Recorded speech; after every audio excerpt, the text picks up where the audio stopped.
तो इस वक्त की बड़ी खबर जम्मू कश्मीर के हवाले से आपको बता दें, कुल जमाती मीटिंग से पहले पीएम की रिहाइशगाह पर मीटिंग। अमित शाह, मनोज सिन्हा और अजीत डोभाल मौजूद है इस मीटिंग में।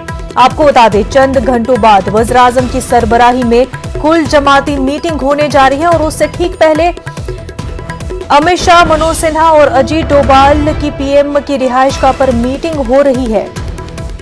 काफी अहम मीटिंग 3 बजे होने जा रही है। वज़ीर-ए-आज़म नरेंद्र मोदी की सदारत में ये मीटिंग होने जा रही है, जिसमें जम्मू कश्मीर के तमाम लीडरान जो है शिरकत के लिए पहुंच चुके हैं। और वहीं ठीक मीटिंग से पहले अमित शाह, मनोज सिन्हा और अजीत डोभाल की पीएम की रिहाइशगाह पर मीटिंग जारी है।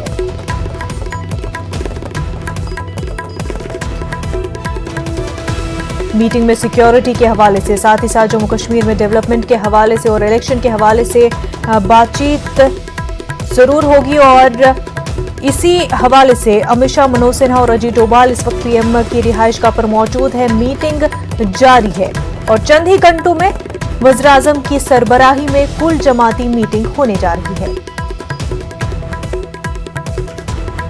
साथ ही आपको बता दें, अमित शाह, मनोज सिन्हा, अजीत डोभाल भी पीएम की सरबराही में कुल जमाती मीटिंग में शिरकत करने जा रहे हैं।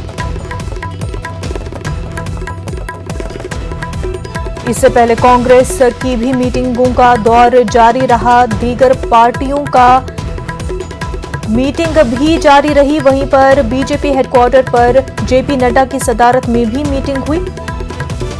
पीएजीडी की इससे पहले हमने देखा मीटिंग हुई और जिसके बाद उन्होंने प्रेस कॉन्फ्रेंस भी की।